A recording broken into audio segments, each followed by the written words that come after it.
Revolution Radio.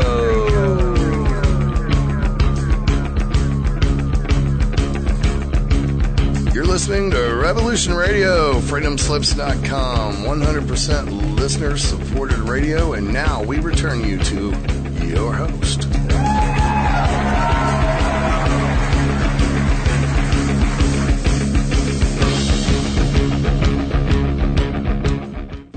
Welcome back, everybody, to Ravenstar's Witching Hour. I'm your host, Solaris Blue Raven. If you'd like to call in, the number is 347-688-2902 or Freedom Screen on Skype. And my special guest is Mary Rodwell. And Mary, I think we have another question for you from the chat room.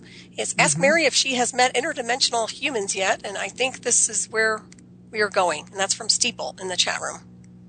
Right. Well, it depends on what is meant by interdimensional humans. I think that we are being visited, first of all, by not only extraterrestrial beings, but obviously interdimensional beings as well, transdimensional, and beings from our future, very likely as well, and whatever else that I've probably missed out in all of that. I think that we are all able to operate in a dimensional world, and we probably do that at night when we astral travel and we go and we see other planets and we interact with many different beings. I don't see anything physically with my eyes. I do see energy fields around people, which is one thing. The other thing is I do connect with feelings of what I would call energies, which you can call guides, you can call them your angels, you can call them your higher self or superconscious, whichever way you interpret that experience. And when I work energetically, and I've done a lot of different types of healing and whatever, I think that I am interacting with what I would call these energy beings or interdimensional beings. There is a sense of them. There is a sense of identity with them. They feel differently. I call that the calling card, when you sense them with you when you're doing healing or whatever, and bring those energies in. And I will know within a little their form, because I get this kind of screen. I call it the inner screen, where I get a sense of their form. And there's been many different forms that I've been shown through this particular inner screen. I would love to see them physically, and that would be really helpful. But at the same time, what I do look for is corroboration, so that if I get information coming from my intuitive side, I usually ask them to give me some other way of corroborating the information, so that I feel that it has veracity. So when you work intuitively, that's really important. So in terms of interdimensional beings, I think I not only do them, see them and connect with them when I'm asleep, but I think that whenever I do healing, or I'm tuning in, as I call it, or tuning into my intuitive side, then I think a number of them have been what I call energy beings or light beings or that kind of form.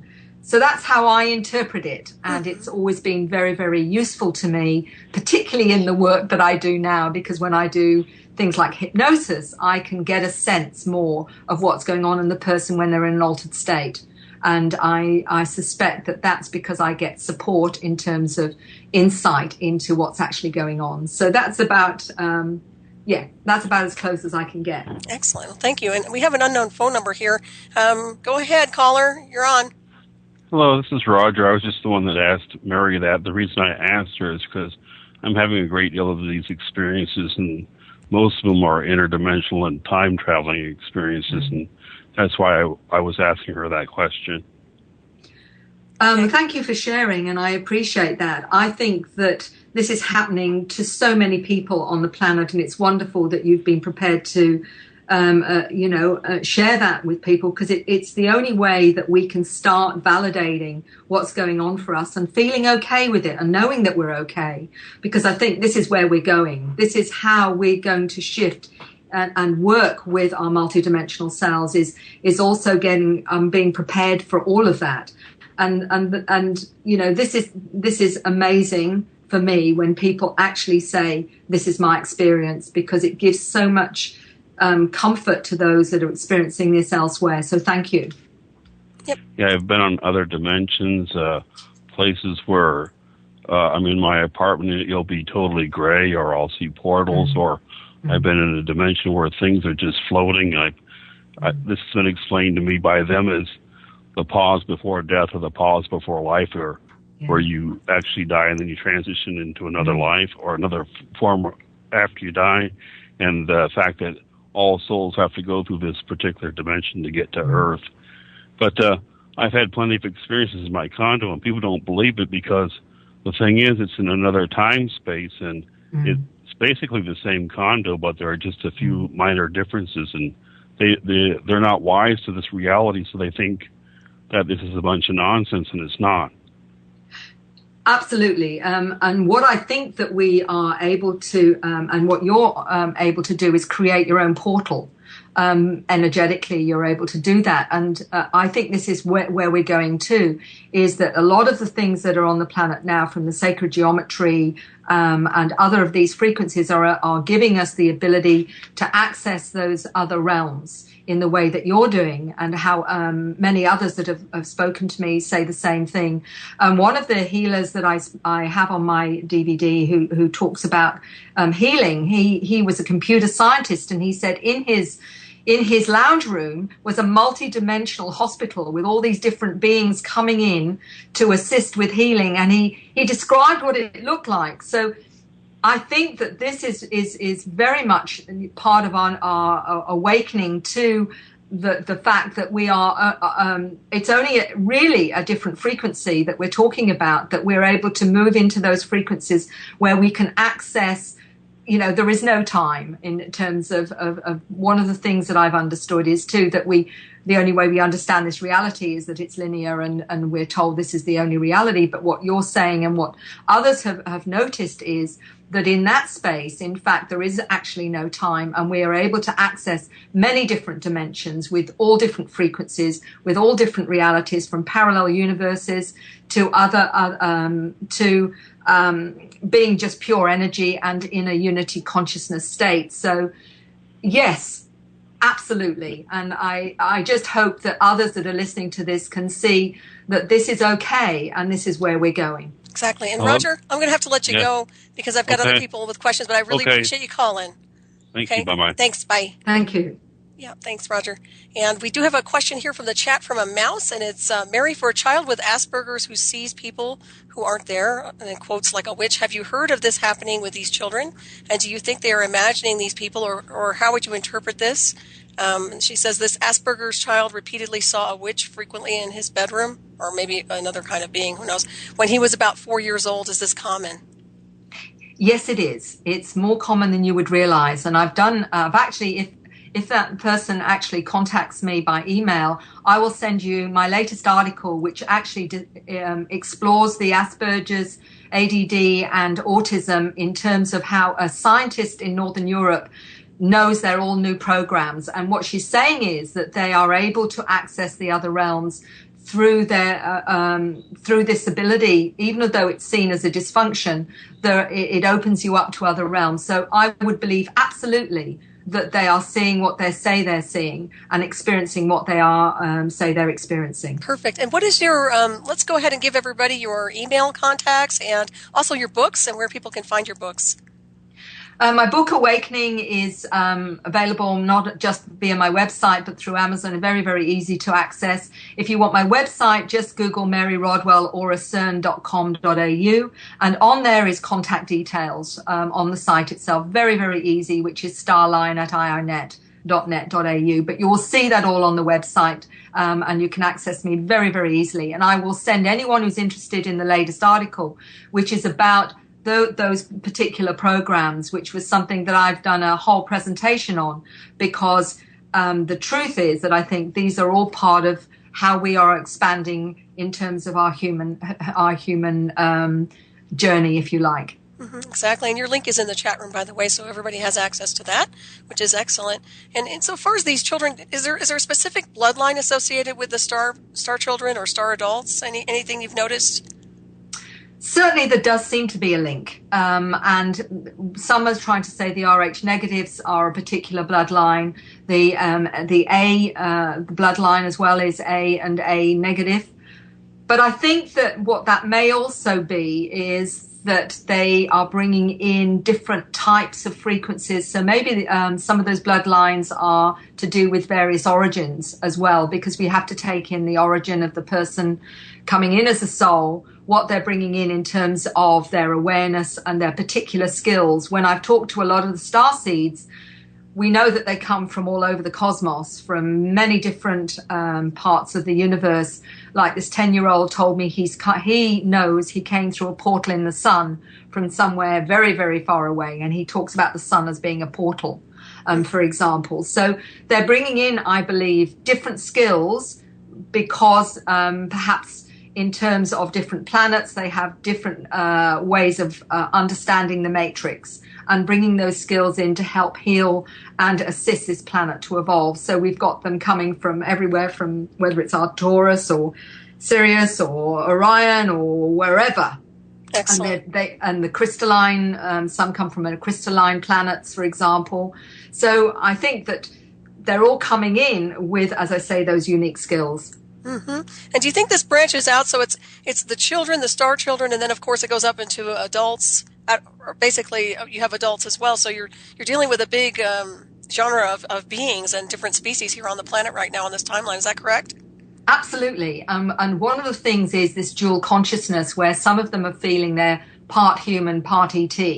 And interestingly, there are some children that can actually see this. And this young boy of 8 tells me sometimes when he looks at the school children, he will see them as part human, and then he'll see their ET self. He says it can be quite a bit unsettling to suddenly see them as human and then not human. So they're actually showing their genetic makeup in this kind of dual consciousness, which I think is really interesting. But we've also got those coming in as walk-ins. And for those that are not aware of the walk-in scenario, is when a soul comes in and incarnates and may vacate after a few years because they've done whatever it is they've hope to achieve, but their physical container is still okay, and they will agree for another soul to walk into their body. And one lady told me that she remembered walking in at 3 years old, coming from a planet where they were 9 feet tall, blonde hair, blue eyes. She described that they were telepathic and they absorbed nutrients through their skin. She finds herself in a human 3-year-old girl's body. And she said it was very confronting because she had to learn to speak and she had to learn to eat. And she found that extremely difficult after knowing where her star origins were. But she goes regularly, she calls herself an undercover agent. And she says she goes regularly to debrief with her star family in a kind of council where she tells them about what's going on this planet and how things are shifting and changing. Wow, that's incredible. Boy, you should write some other, more than one book. You just have one book out right now? I've got 2 on the go. But, okay, great. It's really hard to spend time doing that when there's a lot of need right now for me to, meet people and help them with their experiences. So I'm caught in the dilemma of which is the most useful. Right. Oh, it's just wonderful. I love having you on tonight. I can't thank you enough for being here. I was going to ask you about the Mantis you spoke about. I've heard from other people that I've interviewed, researchers and investigators, that the Mantis has a healing sound frequency that's used. Is that correct? Yes, they are actually known as healers. And what's really fascinating is this little boy, when he was first talking to me, and he was very wary about telling me to start with because he was not sure how I'd react. And he started to make this kind of chirping, trilling sound. And his mother said, "Oh, I think he's copying the birds." And I looked at him and he shook his head and I said, "It isn't, is it?" And he said, "No, those are the sounds the mantid make when they're happy with me." And it was really, really interesting because I was also talking to this gentleman in England and I said, do the mantids ever make any sounds apart from your telepathic interaction? He said, yes, they make a kind of chirping, trilling sound. And he said, and they've done it when I was a child where they were happy with me and holding me above their head, and they would just let me know they were very happy and pleased with me. So I went back to this little 8-year-old and I said, "Can you tell me more about the chirping, trilling sound that you make?" And he said, "Oh, yes." He says, "I hear it when they're happy with me and they hold me above their head, as it's a very loving sound." And this is really fascinating when you have these kinds of rather unique corroborations. And it was interesting in a regression I did with a lady very recently. And as she's telling me more about what's happening in her experience, she starts making these chirping, trilling sounds. Oh. and it was quite strange. Even, I mean, my whole world is unusual, the work that I do, but this was even more than unusual. And she did it several times where she'd start to talk in this kind of chirping, trilling sound. And afterwards I said to her, because she didn't remember much after the regression, and I said, do you realize you were having a conversation in a very unusual kind of chirping, trilling? I didn't, she said. I said, oh, yes, you did. I said, and when you're ready to listen to it after the recording, wow, you will hear a number of times you were obviously communicating with some beings that speak in that language. And she really struggled. She really struggled with the fact that she was talking in this language in hypnosis. Wow, that's incredible. And you mentioned a lot that a lot of these people come in with different star languages and things like that. What about regular foreign languages? Do the children access other foreign languages across the globe? I'm not a linguist, so I wouldn't know if they were ever speaking other, human languages and what have you. Mm-hmm. But I will tell you, one of the most fascinating stories that I had was a lady scientist and her daughter who had been speaking these star languages right from when she was young. And she her daughter is also an artist, and this young lady had drawn a picture of her children on another planet. And the mother, who was the scientist, couldn't understand why she got very, very emotional about these children, which she said, they were strange purple-colored children. Why would I get emotional? I have no memory of it. And her daughter said, well, the reason that you are emotional is because you looked after them when I died, and I was your sister in that life on this planet. And her mother really struggled. She was a scientist. She couldn't make sense head or tail of this, but she agreed to a regression because she wanted to understand more. She was open enough to do that. The daughter was in the room, and this was one of the strangest. I seem to have, are you there? Yeah, I can hear you. I can hear you. And one of the strangest things was that when I took her into this regression, she saw these children on this planet, and she became very emotional. This is the mother. And she said, they're speaking to me, but I don't understand them. So I said, go to your Izoni self and you will be able to understand. And so she's hearing this child that she said that she felt very connected to, who was purple skinned. And she's talking to me, and the daughter then says to me, let me say something. And she was sort of gesturing, and she spoke to her mother in trance in the language of Izoni. And her mother started answering her in the language. Wow. And it was the strangest thing to hear the mother and the daughter having this conversation where the mother in trance was able to answer her in this language. And when she actually came out of the regression, she couldn't speak it at all. But she was able, in trance, when she was seeing these children that she'd looked after on that planet, she was able to understand and talk with her daughter that was sitting there in the session as well. Now that, other than how it sounds, is you can make of it what you will, but I found it quite compelling to say in terms of not only reincarnation, but the fact that the mother had an emotional connection to the picture, even when she didn't remember, but in trance was able to connect to that life where she was able to speak the language again, was quite an incredible thing to witness. Yeah, that is totally incredible. And how deep do they go when you put them under in hypnosis? I mean, how far do you take them? To what extent?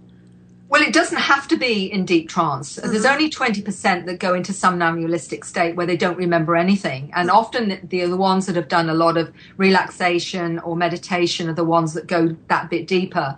But for lots of people who haven't done this, they only really need to be in light trance. The hardest thing for them is to allow the information that they're getting from their subconscious to be articulated, because the left brain, the conscious mind, wants to disqualify it if it's strange or different. And what I say to them is, you've just got to say whatever comes first without thinking about it, because that has the most integrity. Even if it's weird and wonderful, say it, because that's giving the subconscious permission to show you more of your greater reality. Mm-hmm. And often the more intuitive people can do that a lot easier than what I call the left-brained individuals that are very heavily left brain. They struggle to allow that freedom to the subconscious. They may need, a couple of sessions before they're relaxed enough to just allow that process, because they may see themselves on another planet, not being human and in a different form. Very hard for a scientist or a lawyer or a doctor to say, well, I'm actually seeing a strange being that doesn't look human, and that's me. And I'm looking down and my feet are blue. And, it's very, very hard to honor that and say, this is what I'm seeing in this state. But it can often be the emotion that's attached to it that gives them more of a tangibility of its reality. Mm-hmm. Yeah. And what about automatic writing or drawings? Do they do that often? Yes, and that can be done in trance, but also Tracy Taylor, one of the young ladies I talk about who does a lot of the artwork, she's not in trance when she brings this information through. It's almost like she just knows and feels this strong sense she's got to do something. And she has to distract herself, actually, to allow this information to come in without any kind of conflict. And it's quite fascinating. Some people have told me they've got up in the middle of the night and just had to draw, or they had to write these symbols, it's not in trance necessarily. They just have to be relaxed enough to allow the process of that connection, whatever that connection is with whoever's giving them that information. Mm-hmm. That makes perfect sense. Yeah. What type of special abilities? I know you mentioned something that they all usually get a download of some kind. Do they have telepathic communication with all of these extraterrestrials, or is it a different form of communication for each? For some, it depends on how they operate intuitively. Mm-hmm. The children are far more telepathic and more open to it. I remember one story of a young man who told me he used to have telepathic communication with his sister until one day she told him to stop being lazy and start talking. So it was, she saw it as just being lazy. But the children are, even with their parents, and the parents can be quite confronted by it, because they'll say to me things like, I was just thinking of giving Johnny, baked beans on toast. And before I said anything, he would say to me, yes, Mum, baked beans on toast will be fine. And they get very, very confronted by the fact that, it's picked up. That's the adult, not the child. I remember a 13-year-old girl telling me that she could read the thoughts of her teacher, and she said what her teacher was saying and what she was thinking were two different things, and sometimes what the teacher was thinking wasn't very nice. So all I can say is, around these children, keep your thoughts as pure as possible, because it's a good idea. Oh, yeah, absolutely. And have these children been scanned for physical implants of any kind, alien implants? No, not at all. Okay. I mean, my work with children is primarily what they feel comfortable in sharing with me and building up a trust. The implants thing has never really surfaced with the children at all. I certainly, some of the adults believe some of the implants are from the beings. They're either energetic. Tracy believes that the reason she can do some of the drawings is because of an implant that allows her to translate it into some kind of physical form. So they're not necessarily considered something that is negative or unhelpful. And that's really important, because as soon as you say the word implant, it often has a very negative connotation, when in fact sometimes these are, if you like, packages of information or conduits for one gentleman said it's to monitor my health, and it gives them information about my health, so that if I need healing, they'll take me up on the craft and they will actually rebalance me or whatever. So we have to be careful about how we understand them. Certainly there are implants perhaps from the military in the MyLab, which are certainly coming from another perspective. So what I say to people is, do you have a sense that you've got implants? And it's amazing how many say, oh yes, there's one in my toe, or there's one in my ear, or there's one in my head. And then I say to them, what's your feeling about it? And it's amazing then, for then they can start to tap into what that is telling them, because the person does know on some level. They've just got to learn to trust it. I agree with that 100%. And I know there are etheric implants, which are like stabilizers for a lot of people as they're evolving and growing into their life bodies. So that makes perfect sense to me. And then, like you said before, there is the military aspect, which I think actually piggybacks off of the natural celestial implants we have and tries to manipulate from their end. It's my take anyway. I think you're absolutely right. And I think that we've got to be, if we can, not come from a program of everything is bad or negative because I don't understand it. Mm-hmm. You don't understand it doesn't mean it's bad. Right.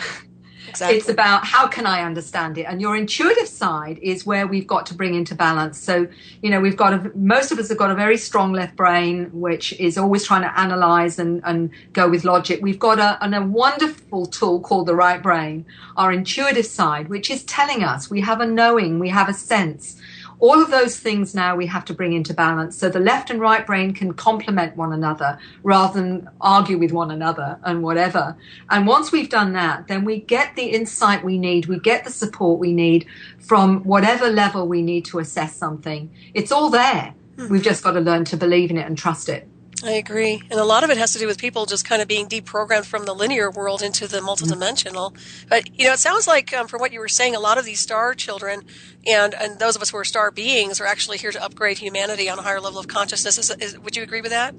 Absolutely. That's what I keep hearing from the children and the young adults is I'm here to help my family wake up or to help humanity wake up. It's like this 8-year-old told me, I'm here to help people understand. He communicates with animals. And he said, I'm here to help people understand animals and how we need to understand that we're connected to everything.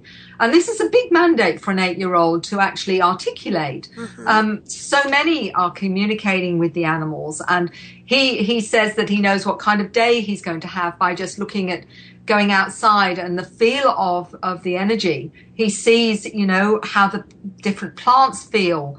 And how well they are through their energy and what have you.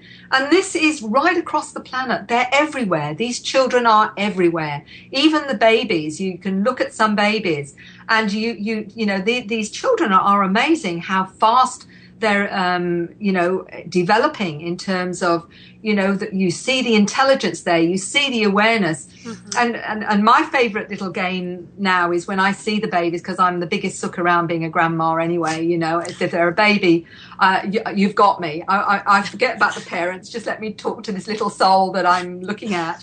And these beautiful little souls, you look at them and I talk to them. I talk to them in the human baby language, but I also talk to them from another level and just say, welcome, I wonder what you're going to bring here to this planet and whatever.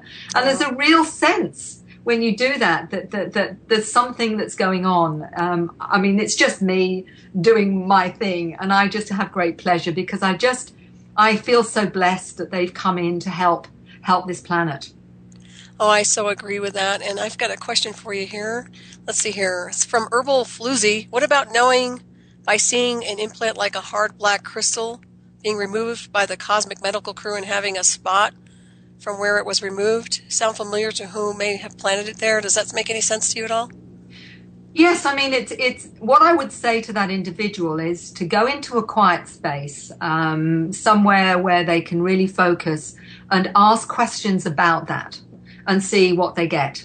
Because, there is a part of us, which I call the superconscious, that can give you information. And if you just go into that just quiet place, you can allow the information to come in. And that will give them understanding of what and how and when. And often the first thing that you get is spot on. Mm-hmm. And then it's up to you whether or not, if it feels good and it resonates with you, go with that because Right. Exactly. That's a good answer. And what projects are you currently involved in right now?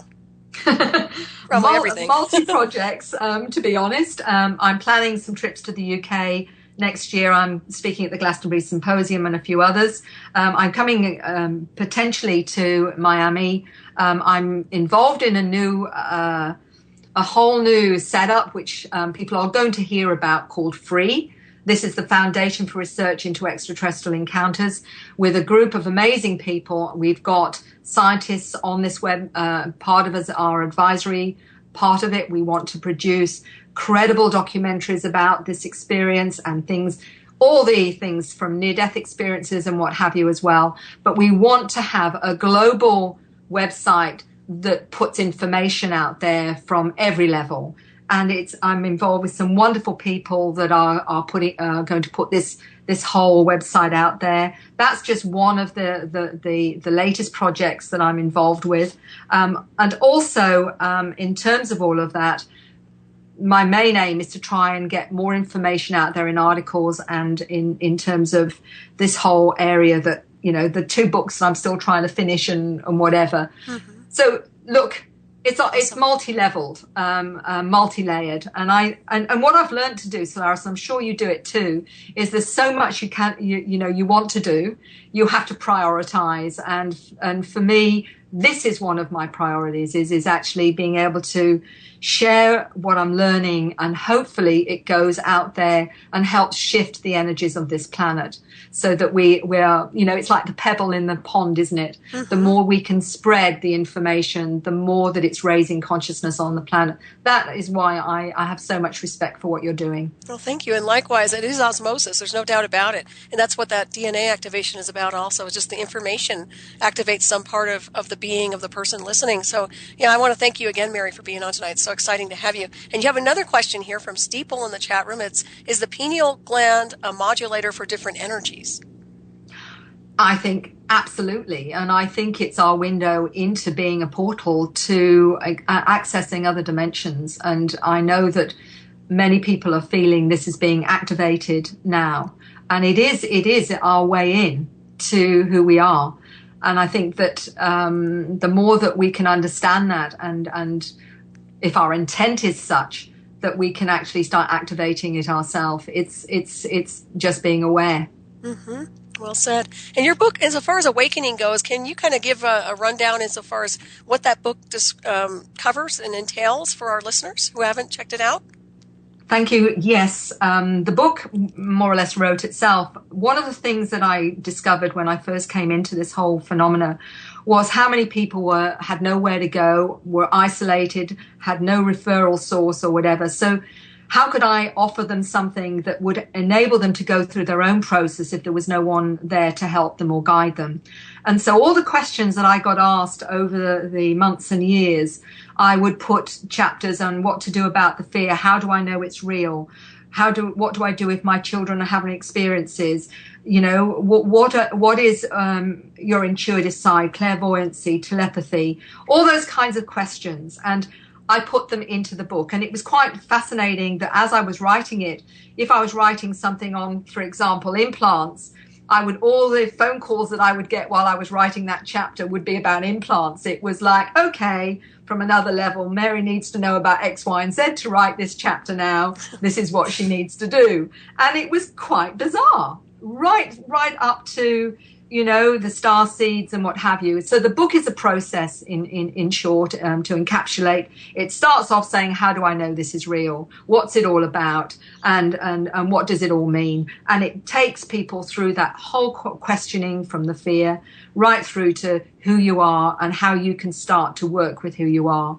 So that's what the book itself is really. Its main purpose is to empower and help people to understand. That's wonderful. Yeah, we need more books like that out there for sure. I encourage everybody, if you haven't bought it already, please pick up a copy. That's fabulous. And your documentaries, let's talk a little bit about the ones you put out. What guided you to do those, and how did you go about doing those? Again, it's synchronicities. The first one was more about the artwork and people like Tracy Taylor, who actually spoke about when she was a child, going up on spaceships and knowing that she couldn't talk about it at school because they started to look at her as though she was strange. Are you still there? Yeah, I'm here. There's someone who's trying to call, and for some reason it's not coming through. So, okay. Anyways, you're fine. Go ahead. Okay. Well, what we did, and it was very simple, we decided to show some of the artworks, the languages, and what I called expressions of contact. And we called it a visual blueprint because it was all the visual stuff, the beings that people were seeing from the lion beings.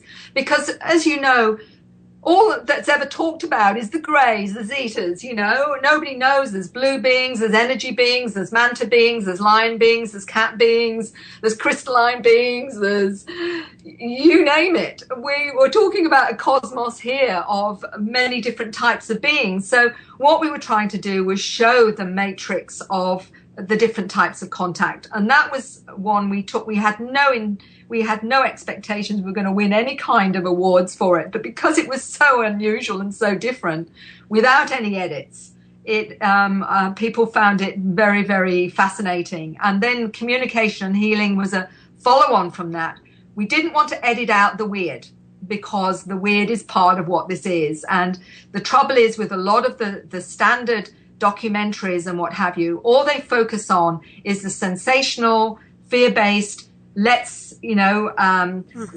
frighten everybody to death on this, rather than showing that the whole contact experience, whether it's been a very initially frightening thing to something that's been very profound and loving, that this is part of our evolution. And, the UFO experience really is a modern day shamanic wake-up call to being multidimensional.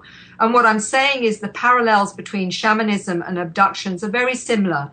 The shaman has to face his demons, face his fears, and transcend them so that he can operate in the other realms, because by then he's let go of his human fears. And it's exactly the same for the more scary type of abduction experience. It's a way of learning to transcend the fears of the unknown and to operate in our multidimensional world. So it really is just part of showing us that we are multidimensional, and that actually our only thing that we need to fear is our own fear. Mm-hmm. That's very well said. And as far as your documentaries go, are they geared for children too, or is that something they can watch? Oh, they can certainly watch them. There's nothing in them that is scary in that sense. It's just people talking about their experiences. One lady's actually shows how she does this scripts and how she does healing. In fact, the young man that's in the healing that this young lady does was my youngest son. And I said, would you be prepared to have this healing done by this young lady? And he'd never had healing done before. And it was quite fascinating to see that he was quite cool with it, really. And that's my youngest son. He's a bit of a, as I call him, muso hippie. And he said, yeah, sure, Mum, I don't mind, And he lay there and she was bringing in all the frequencies and singing the frequencies to him and the languages. And he lay there quite calmly, just letting it all flow over him. But what I'm saying is that weird doesn't mean it's bad or wrong or actually not real. Mm-hmm. Weird is only a way of judging something that we find at this, that we don't yet understand. Right. But does it mean that it's not real? No. Exactly. We don't even know what's real yet. We don't even know what reality consists of. And we don't know what we don't know. So how can we say this is this or this is this when we actually are still only truly trying to interpret our reality? Mm-hmm. So, Totally. Well said, Mary. And there's another question from Steve Travesty. He said, ask if there is a race with a mushroom-like cranium with gray, rough skin about 5 feet tall. Yes, there is. Wow. And I think there's, you may need to go on a site, Kasara's site in the US. She's got lots of different kinds of beings like that. But some of the books also have got a being that's similar to that. So it's just a matter of you resourcing some of the artwork that some experiencers, are some amazing artwork now of the different beings. And I know one gentleman who used to say he felt like the beings were on his shoulder. He's a very brilliant artist, and he used to say to me, it was like they were saying to me, now get it right, just get it right, which was quite fascinating. That's awesome. Are these contactees permanently connected to these extraterrestrials, or does it go by like a certain amount of years? Have you noticed? It's lifelong. I think there are times where there are periods where they are not interacting, and that's often because they want them to be more in the human vehicle and doing the human stuff. Mm-hmm. And if you're, sometimes you get breaks. If you're going through a very difficult time on a human level, they will just back off because they know that you need to focus more on just working things out, whether it's relationships or bringing up the kids or some other crisis. You may be left alone for a while, but it is lifelong. There is no question. It's lifelong. Excellent. And I've heard of experimentation in China and other countries with children using their minds to remotely influence objects or people. And what's your take on that? China's Super Psychics, a book by Paul Dong, was written in the 80s about these children. And they have recognized that these children, and I call them all star kids as a generic term, they can influence even DNA in a Petri dish, and they've been filmed doing it, moving objects with their mind, a whole range of telekinesis and what have you, actually being able to get a bud of a flower and actually get them to bloom with their mind, for example. And there's children in Mexico that can see with various parts of their bodies. I've seen video footage of a young lady who was blindfolded, and they put a newspaper under her feet, and she literally read the headlines through her shoes, through her feet, being blindfolded. So these are abilities that I think we are being shown to us as being part of what the new human is going to be able to do. And we don't even have any real sense yet of how amazing we are and what we can do. But first, as this starseed said to me, we've got to believe it first before we can do it. I totally agree with that. And part of me is wondering how many of these children or star beings are going to be recruited for a possible militarized program of some kind. And hopefully that won't happen. But that's what it sounds like they're doing in China and other areas. So I was just curious. Absolutely. And I have a number of those who have contacted me that have told me that they have gone into underground bases as a child, as the memories come back, often as they're older. And one gentleman in Sydney told me that they were taught how to move through solid objects as part of this kind of super soldier type of program, as part of his experience in these underground bases. And they're everywhere. Right. Make no mistake, they're in every part of this globe, not just in particular areas, because they know exactly these children are capable of doing this. Right. It's really interesting. What I see is more of like dark versus light on some level, although I don't really want to call it dark. But it seems to me like for every aggressive behavior or act, there's going to be a counter, to balance it, insofar as not letting it go too negative. So hopefully that will shift accordingly. Well, we're living in a duality. It's about learning about love and lack of love, which we call fear. And we're learning now how our thoughts, how we operate actually is all part of the mandate to learning about what is love. And that's totally unconditional.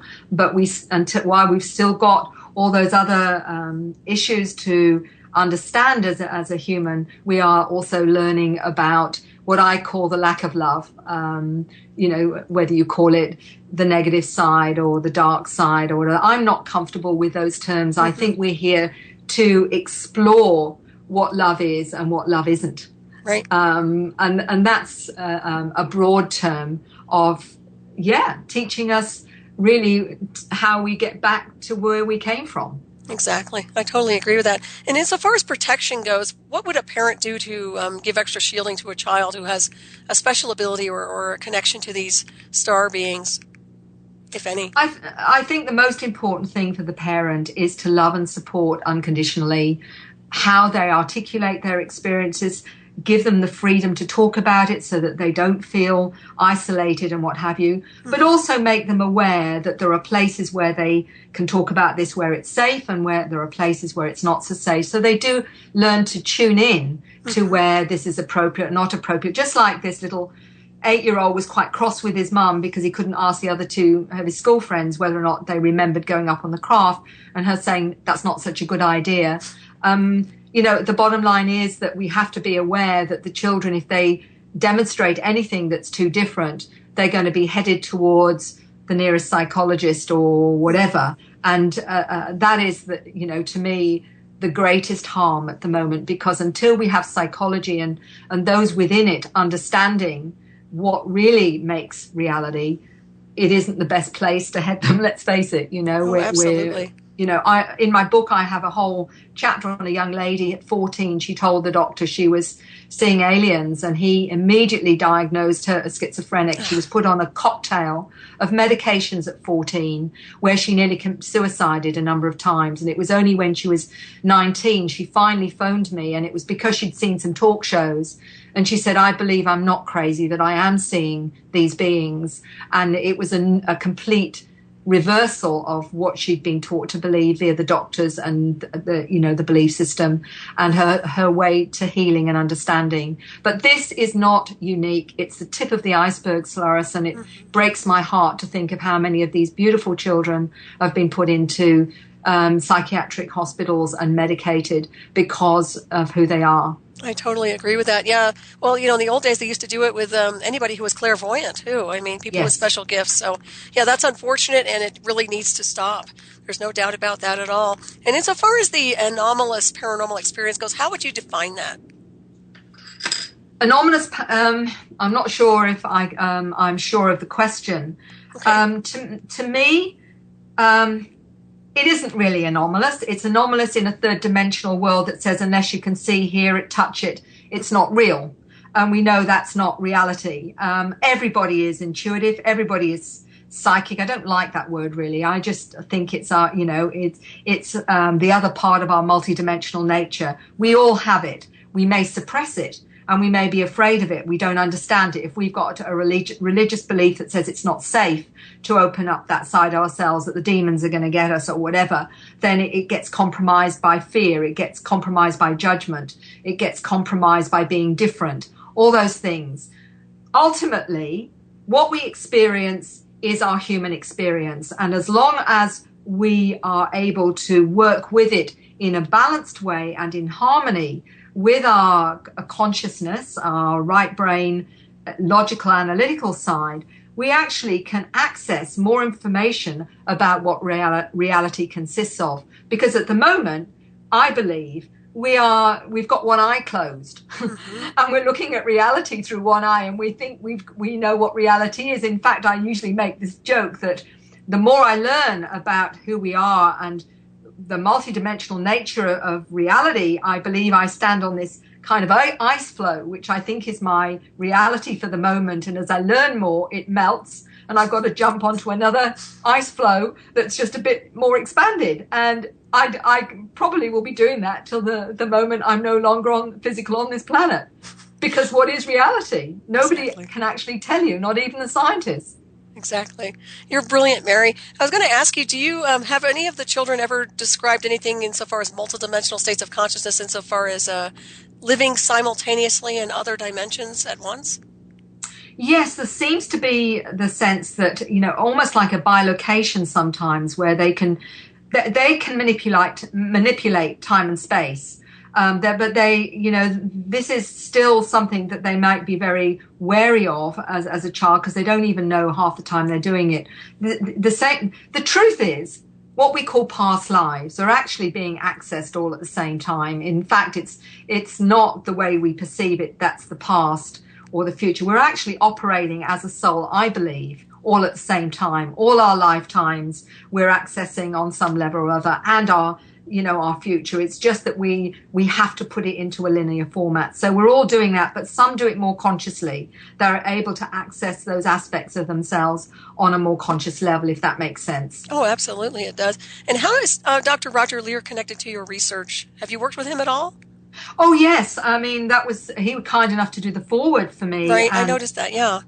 I think it's the medical background we're both, involved in, have been involved in the medical side of things. And what I loved about Roger's work is that he validates what so many, saying they've got these implants and what have you. The X-rays show them.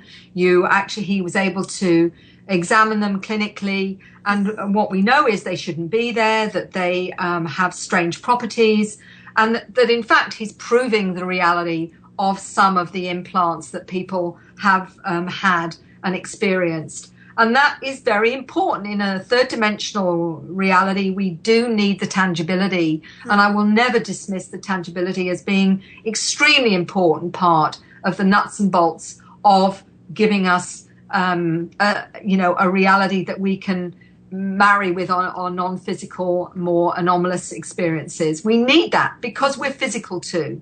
We need to know that we can touch and feel at least some of our reality in the way that the implants actually prove. Exactly, and it helps to understand the technology too on some levels. I was going to ask you, what do you see down the road insofar as for the star children and also for this planet?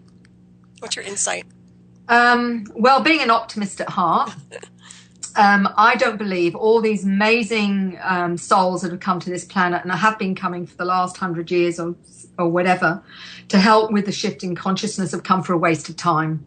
I know and this is a personal thing, is that I would have probably refused to come if I thought at the end of the day it wasn't going to make any difference, because I'd have said, look, go and find some other mug to do it, because I ain't doing it. So knowing that from my own personal perspective of being someone who doesn't like to scrub the floor more than once a day, I'm going to say that I really feel that although it's going to be challenging, and that's cool, that I really think that they've come because they know it's going to work, and that we are going to experience and be part of something incredible.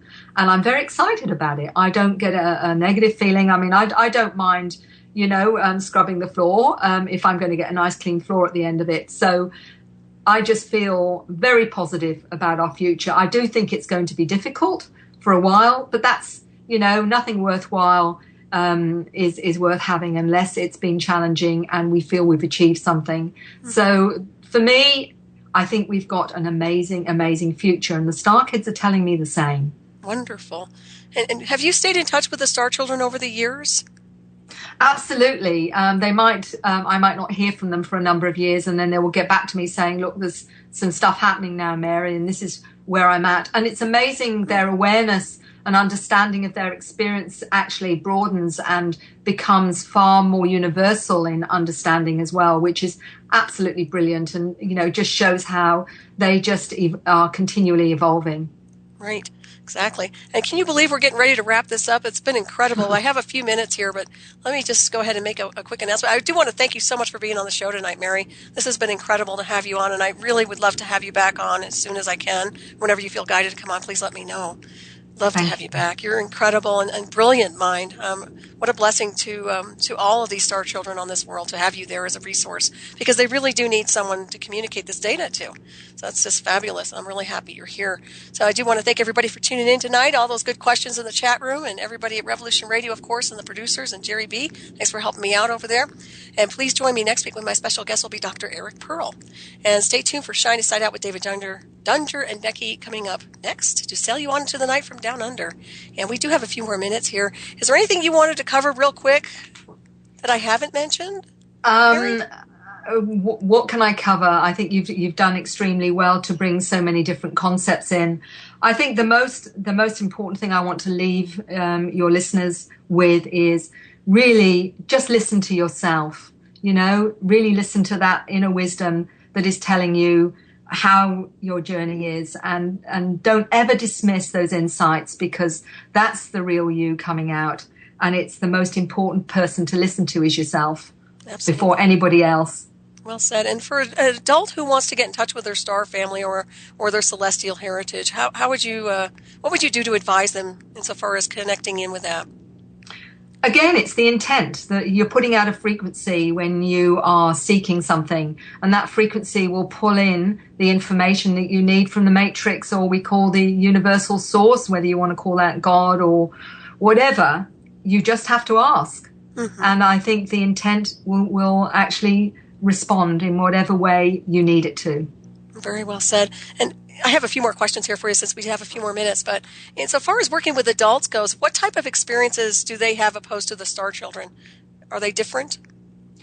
It's broad, and that's the important thing to know about this, is that for some it may be more scary. For others, it may be just like the children. They've always known they were different and know they're here to do something. So it really is right across the board. There is no standard at all, and everyone is coming in with whatever awareness helps them with their human journey.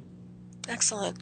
And so far as finding these children go, how do you find them? Or do the parents just contact you?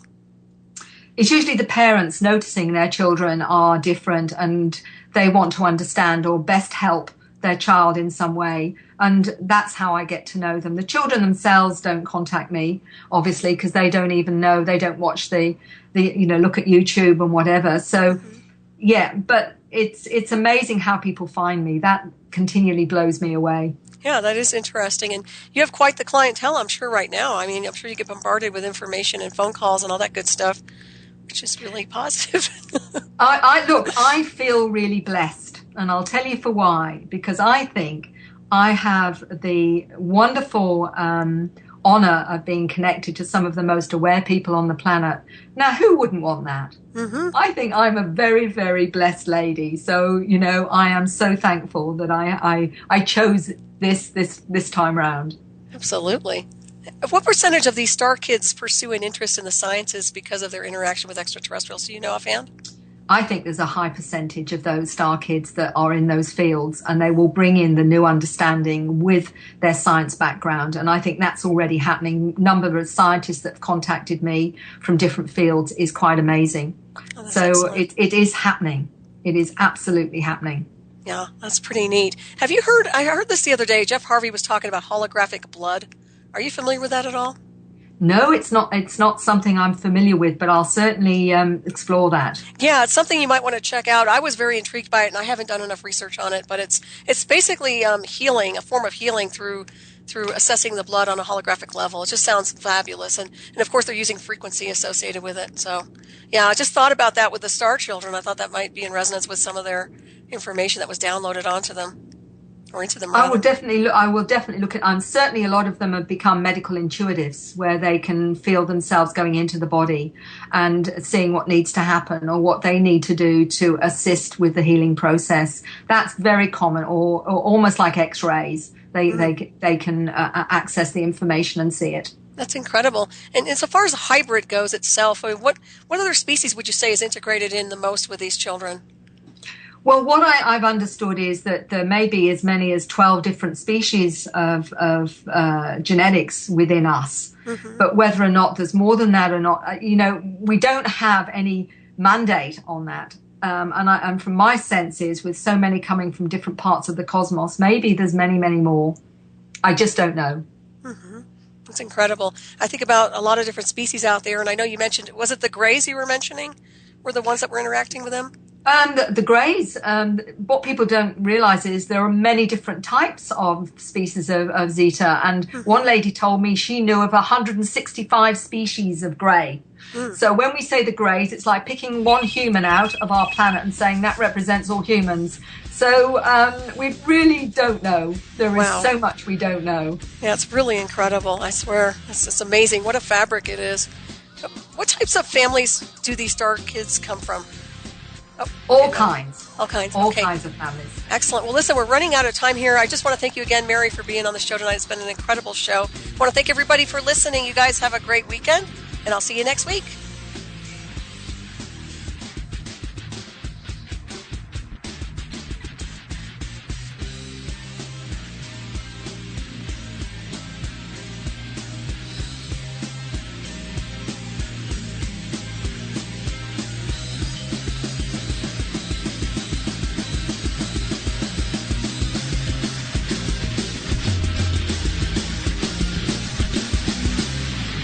Listening to Revolution Radio.